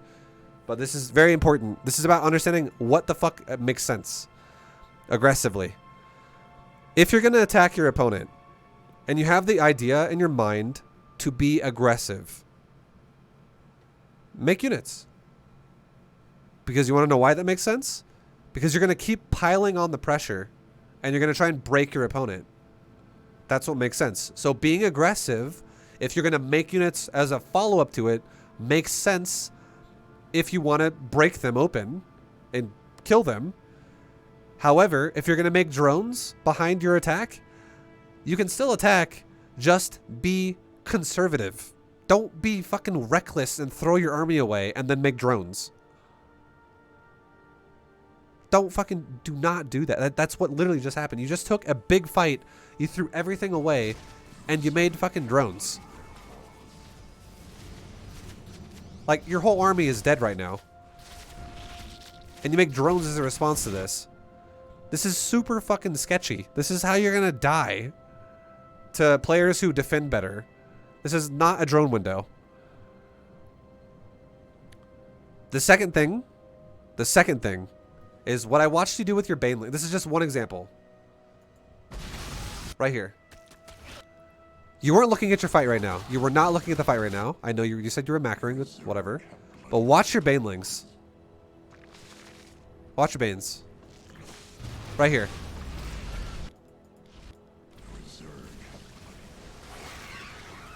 These Banes, you're currently controlling them. You're selected on them. And what you're doing with them, like that right there, would have been a nice hit. If you just could kill all those zealots right there because they're super clumped up, that's a nice hit. But right now, again, this is understanding the importance of what the fuck you're supposed to be doing. The second he runs away this way, you know what you should have done with these Banelings? Don't chase his ass. Go into his fucking mineral line. The reason why is because if you attack your opponent with a... Like, you have more mobility than your opponent. Your opponent has more power than you. Ling Hydra Bane is an army that falls into the mobility category. It's very fast, agile. It's not the most powerful. What you should be doing when you attack your opponent, when you attack with a mobility army, is killing economy. You fucking kill economy. Every time you have an opportunity to kill economy, you kill economy. If you kill army in the process of killing economy, great. But you don't ignore economy and prioritize fighting the army. If you're going to play like that, use an army that is more durable, like lurkers and hydras or something. That army is less mobile, more fortified, more powerful in the push. You're playing a mobility army like a power army, and it makes no sense because you keep trying to fucking just fight the units when these probes are fucking asking to die and you just completely ignore them. You also completely ignore these probes and you hit the fucking core, the Stargate, and the gateway with all of your units, when if you just grabbed some units in here and you killed his economy, that would be such a successful attack. Like, again, the best thing you could have done of all would be save all your Hydras, because he literally gave you his main natural and third. His fourth base, he like retreated all the way back to the fourth base. You could have had Banes go on the natural, Lings go on the main, Hydras run home from this direction going upwards, when he decided to retreat all the way down to here in this green box. And it's, again, that's like having a dart, throwing it at a dartboard going, I have a goal, I know what I'm doing. I'm trying to hit the bullseye. I'm trying to kill probes. I'm not trying to kill his fucking zealots and his void rays right now. This is completely missing the point of what a mobility army is. You know what you're basically doing? Here's another analogy. Imagine you have, it's like medieval times, okay? Imagine it's medieval times. And you have a guy who has like a big fucking hammer and he's like 400 pounds and he's like, he's like an ogre. He's a big fat fucking ogre. And then you have a little tiny guy. Yeah. You have a little tiny guy who's like legit like 90 fucking pounds. He's like a little 90-pound rat guy. He's like, ah. And he's got 2 daggers. And the way you should, how should you play that theoretically? That guy should dodge the fucking hammer and stab and like stab, dodge, stab, dodge. Like you run around him and you're way faster, so you take mobility to your advantage, right? That's how you play it. You don't fucking stand there and be like, just like punch him in like fucking knees and like just have the hammer slam over your head and you're like, he just squishes you like a fucking bug. And the ogre guy's like, ugh. He just walks away after he just squished your ass. That's how you're playing this. You are legit like the little mobility guy here with the composition you gave yourself. Ling Hydra Bane is pretty pussy, but it's also very agile. It's very mobile. It can do a lot of damage against things that can't defend themselves, like probes. You would fucking cripple the Protoss if you killed his probes. But you completely ignore them every fight, or in these fights, and you just keep fucking killing the army. And you throw your whole army away, and you let the Protoss sit on a good probe count. And if you lose this game, this is why you lose. This is another reason why you lose. You have to understand, what the fuck kind of composition do you have? This is another thing about higher level play that people will understand, which is your army harass based, or it's mobility based, or is your army power based? Ling Bane Hydra is fucking super mobility based. As you can see, look at the Zealot. Look at the units lost. Just watch units lost up here for a second. Right now. Watch it right now. 48 to 38.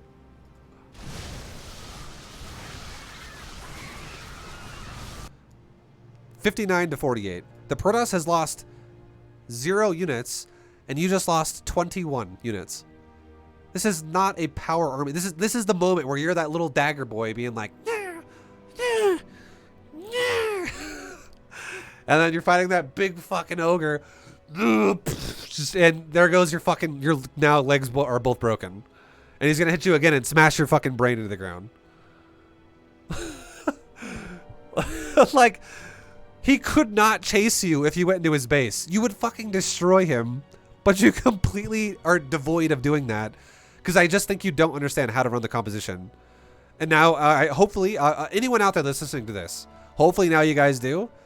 This is where strategy comes into play. When you're Diamond Plus, learning how to actually operate a composition.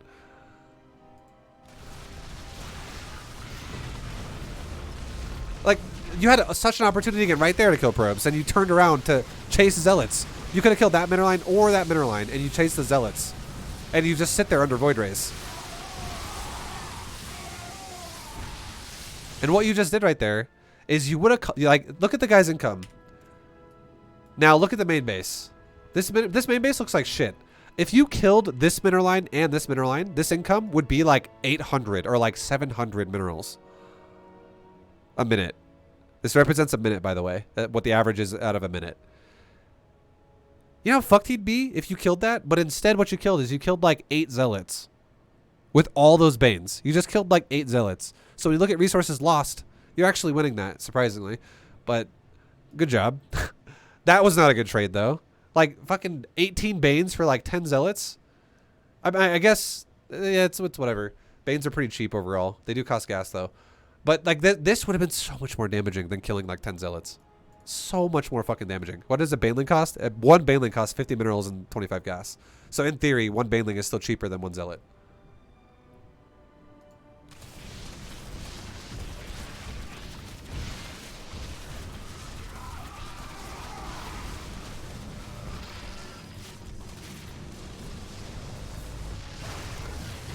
This is a missed opportunity, massively, right there. Super missed opportunity. And then you made drones behind it too. And if you're gonna make drones, you should definitely make drones before you commit to it. Like if you killed this base and pulled back, that would be the time to make drones.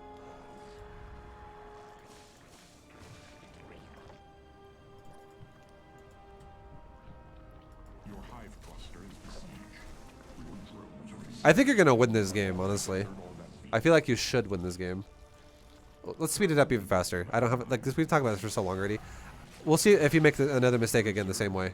Like I feel like I said before, what I just explained. I think you're gonna do this. If you do lose this game, The economy situation from early on builds up, it cascades throughout the game. The creep spread being really bad is a problem throughout the game. But now wastefulness is going to be off the charts if you just keep going for his army. And let's say now he starts out-teching you. And now let's say the next time you fight him, it's not a bunch of zealots getting chased by banelings. It's archons that you run banelings into. And he's like, what? Banelings? I'm an archon. Just smashes you over the head with the fucking ogre hammer.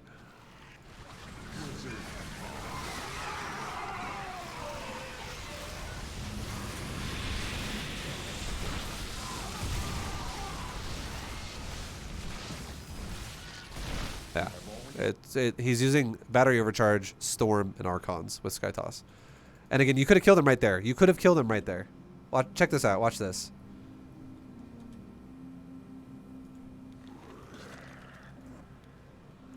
Want to know how you could have killed him?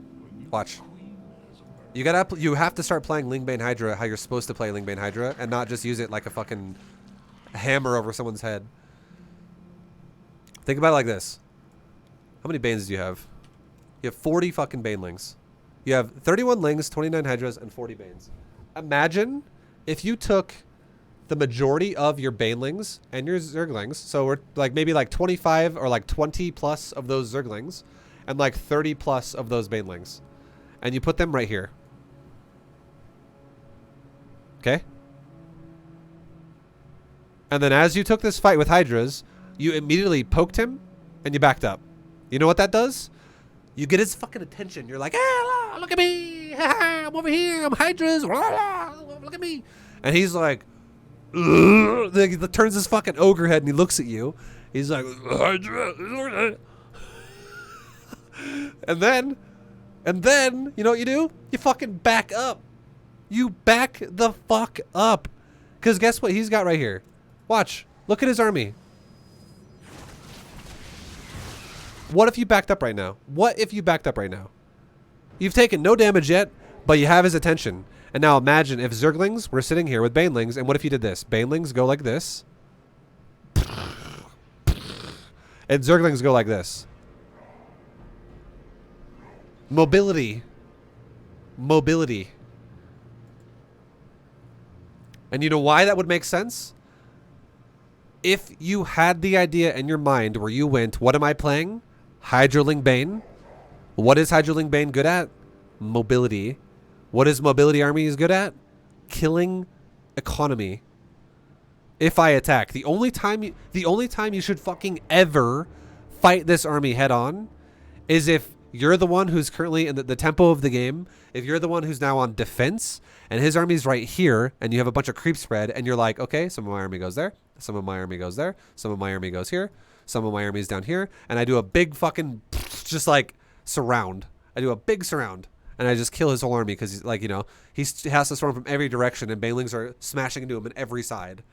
Suddenly then you get a way better trade, right? Because it's defensive, it's on creep, you have a better engagement, your army's faster. You have a perfect vision set up because of creep. That would be ideal defensively, but aggressively, again, you're trying to fucking beat the ogre with a little 90-pound double dagger guy who's just getting destroyed. You know what it's like? It would be like this. If this army for you was like lurker based with Viper and like Hydra, or if it was like Broodlords and Corruptors, or if it was like Ultralisks, or if it was like, you know, something stronger, it would be like Superman going out into the street and having a car at full speed run into him and he just stops the fucking car and he's like, what's up? I'm fucking Superman. But now, with your army, the way you're using it is it's like a guy who has a shirt on that just Superman. He's a fan of the show and he runs into the street and he just gets fucking flatlined by the car. Like, your army is not designed for power. It is not a power army. And you keep using it that way. And here's the even bigger thing.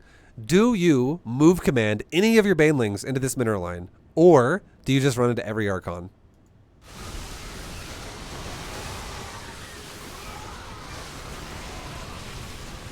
No. You run into his army with all your Banes. And here's another thing. You still, even with how bad that army fight was, you could still win this fight if you just did one fucking thing. What are you looking at right now? Okay, you're not, again, stop playing Ling Bane Hydra. If you want to play, like, you're playing this like BDGM. Stop playing Ling Bane Hydra. Okay, that's not true. You can keep playing Ling Bane Hydra. Stop thinking BDGM is going to keep working. It doesn't, like, for like the concept of platinum and below. Just anyone out there with disclaimer, you don't have to micro ever platinum or below. You don't have to. But if you are above platinum, news fucking flash, you have to micro, guys. If you don't micro, this kind of shit's going to happen to you. The only reason, like, I'm explaining so much about micro, and I'm explaining, it's under the assumption that you're just using your army like power, but you know what you're really doing? What you're really doing is you're doing this.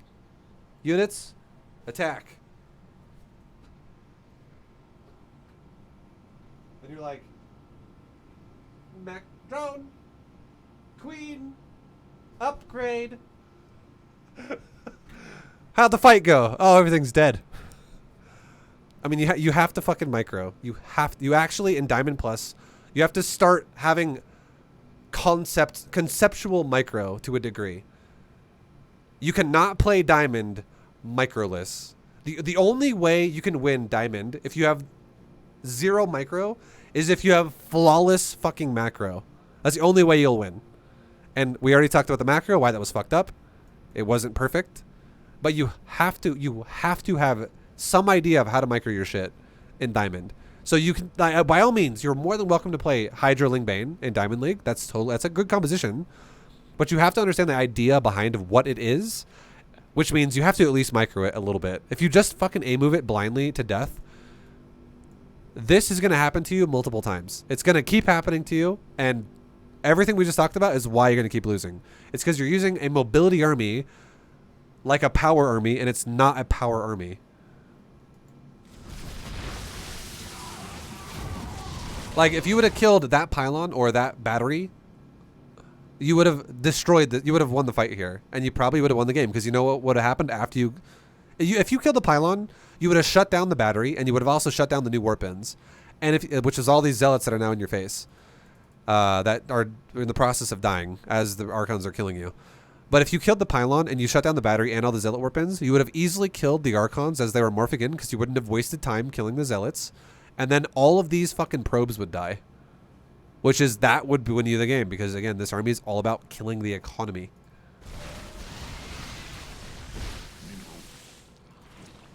That was good. That was the first time you killed economy. That was good. You see what happens when you start killing economy? You start getting these fucking great fights. And you run away. That was great. You know what would be great? Watch this. Look. Watch this. Those are two good fights. Look at this. Imagine if these banelings actually rolled into this mineral line. Do they? They fucking do. See? Dude, you're now look how cheap these investments, like, fucking great job. I am now going to that's fucking double gold stars, dude. You just wiped out half a mineral line, a full mineral line, and like half of a mineral line. And you did that in a matter of about 15 seconds. And that was amazing, because you didn't lose shit for it, because you're using mobility. You pull them over here and you've wiped out a mineral line over here. Now, you have a big fat lead. Super lead. You're killing this base too. Fucking great job. Play more like that all game. I mean, I feel like now you understand the concept at this part of the game. Once you break the Protoss down enough like that, like, what if you can legit kill the Protoss playing like that, then do it. I will say this. If you do it one time and then you go right back into your habit of going, okay, now let's fight the army again. Why? It's not a power army. Only fight his army if he attacks your base. And then you have creep to fight on. Only fight him if he fights at your base. Otherwise, fuck his economy over and over and over. Always be able to retreat. He took your advice mid-replay. I know. It was well done. Okay, now you're going for lurkers. Now you're getting a bit more power in your army. This is power here. Lurkers are fucking power. Your Zerg have bloody map. There are no minerals left to mine from that field. You have already gathered. Your hive cluster is besieged. And here's another example of how you can abuse players all day. What is this guy doing to you right now? You know what he's like? Think about it. Conceptually, think about the tempo of the game. What did you just do to this guy? Also, I got to coach him for 7 minutes. Fucking A, dude. God. Jesus. I've been in this replay analysis for like over fucking 90 minutes, I feel like. What did he do to your base? He just... Or what? Sorry, what happened to his base? He just lost all of his probes, right? You just killed a base up here. You killed probes. You killed probes. You killed probes. You fucking murdered his probes. You murdered his probes. And now he's attacking you. Now, you know what I would classify this guy as? In the tempo of the game? This dude's fucking all in. You want to know how you can easily kill an all in? Prepare for him to attack you at some base. Don't rush him off creep. The fact that your creep spread sucks is really bad. But he's killing... This base is already dead. It's already dead. Let it die. Fight here. Like, set up an army here right now. Because that's where he's going to go next, right? In the meantime, he's all-inning you. And if you understand that, why not just tell your shitty Zerglings that'll do nothing in this fight to go to another mineral line? Make another round. Why not just make another, like, 20 supply of Zerglings? And go, hey, base, like, just go kill his economy. Because, look, watch this. Again, you just killed all of his probes. Like, a lot of them died. Now let's look what he has defending his base. Nothing. Nothing. Nothing. Nothing. Those two zealots aren't even going to stay here. They're leaving. He's got nothing defending his base. If you sent like 20 lings here and 20 lings here, not only is he all in with his attack because he's panicking as a reaction to what you just did to him, but he's mega all in now unless he recalls because he's going to lose his fucking economy. And even if he does recall, you can only recall to one base. So what if you sent lings at both of these nexus with the intention to kill them, like kill the probes and the nexus, and he recalls to one of them and saves the majority of one of the bases, but you still kill the other one with lings. Like all the probes die and the nexus dies. And you're like, cool. Well now, guess what I just did? I still went down the path of economy killing throughout the game with Ling Bane Hydra. Killing economy should always be your goal.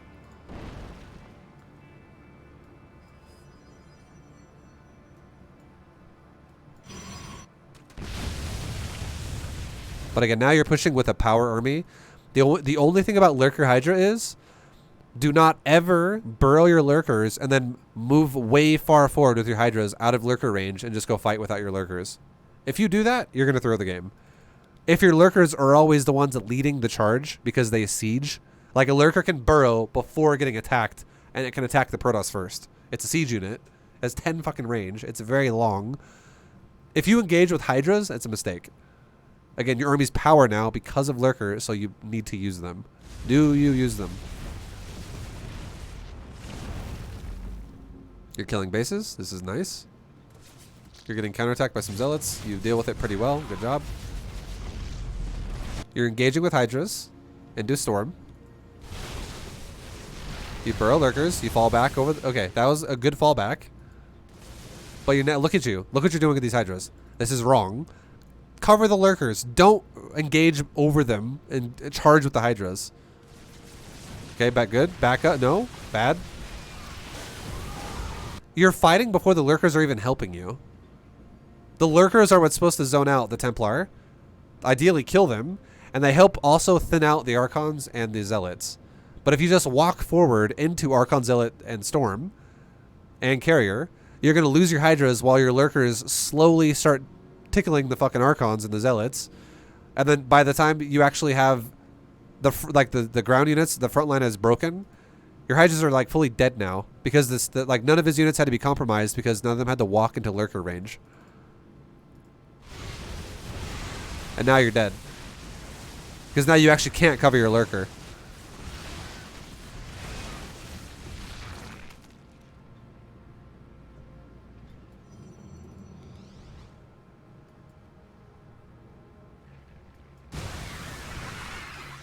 And then you did the same thing again with your Lings right there. You just kind of like ran through the Archons. The second you saw this shit, you should immediately turn away and go, okay, go this way.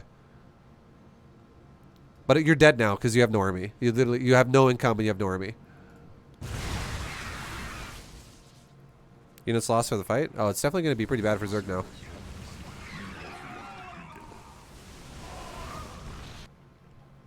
Anyways, I hope that helps. Fruit Seller, we went into a lot. That was a black hole of a replay analysis right there, but we came out the other side. We made it to the light. The light at the end of the tunnel was there, and we made it out. I hope that helps. That was a super long one. I went super deep on that one. And yeah, the biggest thing I can tell you is you have to start playing like a Diamond Plus player now because you're Diamond Plus. So you have to have some idea of micro, as everything we talked about. And also your economy needs some improvement, as we talked about, which would help you get to the stage of Ling Bane Hydra even faster. But I hope you enjoyed it. Fruit Seller, I know I always go brutal on people. I get super intense. Everyone always, there's always, like, anyone who's watched a lot of my replay analysis, they're always like, I love when ViBE fucking goes crazy on analysis. And he like gets really into it. And then whenever someone new, it's like your first time watching, they're always like, geez, is he pissed? Is ViBE angry? Is ViBE super mad right now? And no, I'm not fucking mad at all. It's just, I'm trying to like, it's like one of those things to explain why it's sometimes I get really intense when I talk about StarCraft is because when you watch someone play and they're making mistakes faster than you can explain what's happening with your mouth. But I can see mistake. And I'm like, okay, how the fuck do I explain this to this person to make sense of that? It becomes a little overwhelming and I get way more intense to fucking explain that. Because I'm just like, Jesus Christ, this guy, like, it's like watching a blind guy walk upstairs or walk downstairs that are covered in bananas. I'm just like, he's going to fucking fall 20 times in a row. He's going to break every bone in his body. I'm just like, holy fuck, this is accidents waiting to happen every 3 seconds. But hopefully, you know, we made it to the end and I tried to make sense of what all of this was. So thank you guys for watching. I hope you enjoyed it. I'll see you guys in the next one. Until then, take it easy. Much love. And I will see you guys next time. Peace, guys.